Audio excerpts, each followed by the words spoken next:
tout le monde, aujourd'hui je vous retrouve pour un nouveau tutoriel sur un sujet de dissertation qui parle tout simplement que la poésie peut-elle changer une vie? C'est ça le sujet. La poésie peut-elle changer une vie? On va discuter et on va voir aussi si la poésie peut-elle changer une vie ou pas. D'accord. Maintenant, juste pour vous dire au préalable que si vous n'êtes pas encore abonné à ma chaîne, veuillez cliquer sur le bouton s'abonner et activer la cloche pour ne rien manquer à Galsen Cours. Ou bien en bas de la vidéo, veuillez cliquer sur le lien que vous verrez. Si vous cliquez sur ce lien, vous allez s'abonner directement à Galsen Cours. On est d'accord? Donc, on va discuter tout simplement ce sujet qui nous dit la poésie peut-elle changer une vie? Mais non, ce que nous devons dire, et ce que nous savons même, c'est qu'une poésie, bien qu'elle ne puisse pas être enfermée dans un cadre nommé tellement elle est diversifiée, possède un fonctionnement qui la distingue des autres textes. Elle possède une certaine harmonie, architecture, beauté, style, etc.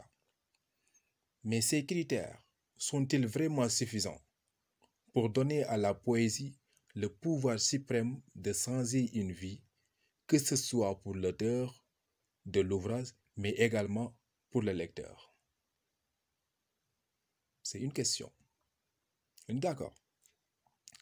Maintenant, la poésie peut évidemment changer une vie. Prenons le cas des personnes qui ne parviennent pas à exprimer leur mal-être, ou même ou même encore leur bonheur. Ce blocage peut être engendré par un excès de timidité, de peur, etc. Maintenant, la poésie est donc pour pour ces personnes-là, un moyen d'exprimer, de libérer ce qu'ils ressentent tout en constituant à se cacher, mais cette fois-ci derrière les mots et surtout en extériorisant, d'accord, toujours en extériorisant.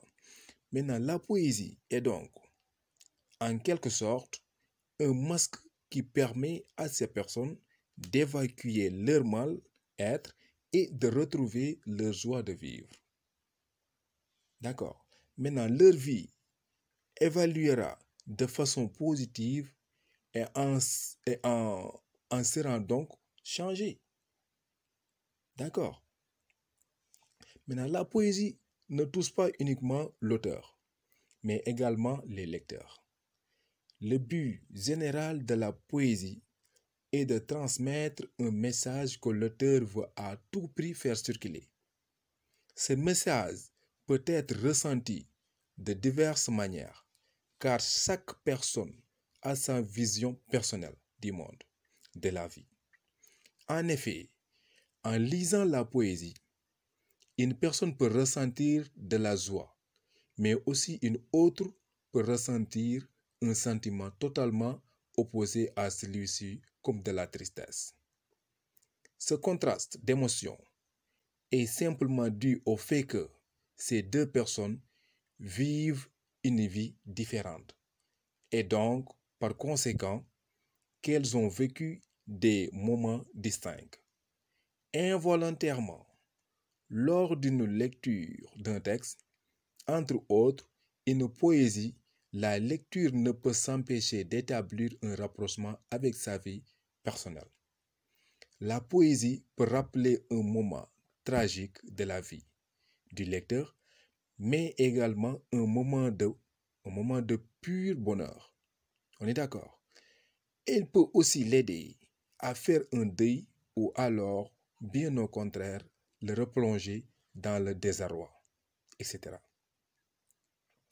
C'est pour cette raison que les deux personnes réagissent différemment alors qu'elles sont confrontées au même ouvrage et donc à un message identique.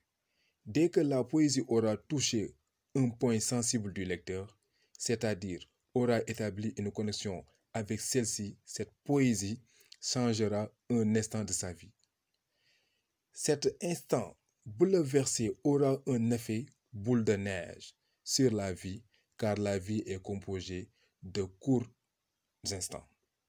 Donc, bien entendu, si un instant de la vie subit ne fût-ce qu'un petit changement, la vie en sera modifiée. Donc, c'est ça le texte qui résume tout ce que je viens de dire. On est d'accord? Ça ne s'arrête pas là. On va continuer. Cependant, il faut savoir que la poésie ne peut toucher tout le monde pour diverses raisons. Tout d'abord, le thème d'une poésie peut en repousser plus d'un.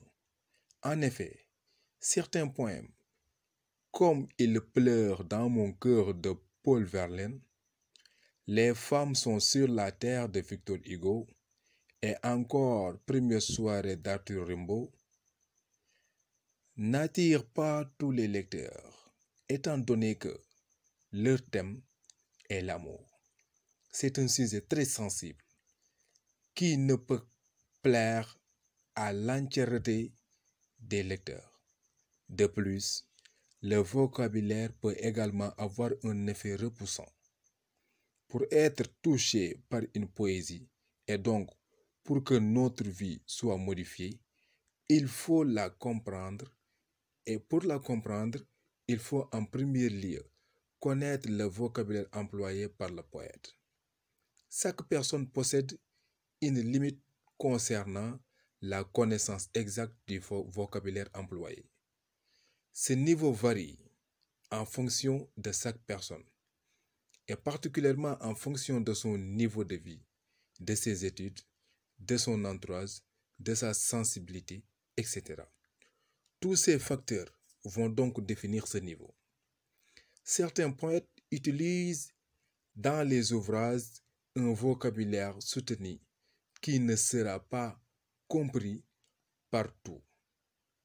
Le langage, comme le vieux français, exemple ballade, de bons conseils de Villon François, peut repousser les lecteurs, car à l'époque actuelle, ce langage n'est employé que très rarement par les écrits.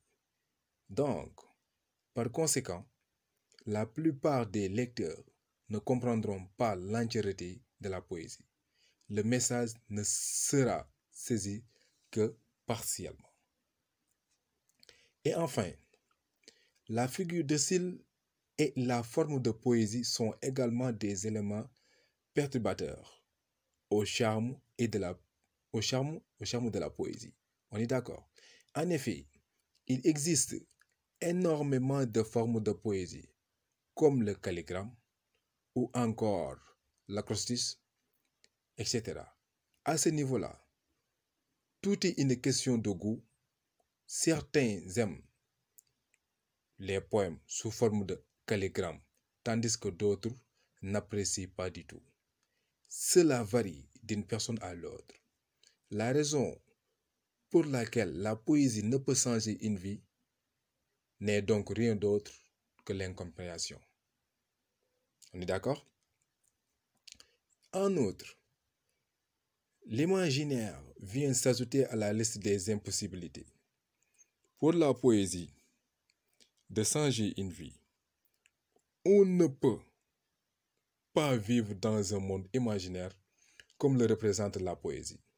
En effet, Victor Hugo illustre bien cet argument grâce à son poème La femme. Ce poème, comme bien d'autres, ne peut être réadapté dans le monde réel car il relate des faits imaginaires. Il ne peut donc pas toucher directement le lecteur et changer sa vie. Il est vrai que les lecteurs peuvent bien évidemment ressentir du plaisir à le lire ou même le trouver beau, mais cela s'arrête là. le monde réel et imaginaire ne peuvent en aucun cas se mélanger. Il permet juste de s'évader dans l'irréel sans avoir aucun impact sur le réel. C'est ça le texte, le résumé que je viens de dire. Tout ce qui résume, ce que je viens de dire. Donc pour moi. D'accord? Maintenant, vous pouvez jeter un œil et après vous allez comprendre ce que je dis par là. On est d'accord? On continue. On en conclut que suite à ce développement, la poésie peut changer la vie d'une personne à condition que celle-ci soit bien entendu sensible au thème de la poésie, à sa femme, à son message, mais également qu'elle ait bien compris le vocabulaire et le langage utilisé pour une bonne compréhension du message. De plus, il faut que cette poésie évoque des faits qui peuvent être simplement redonner le sourire au lecteur.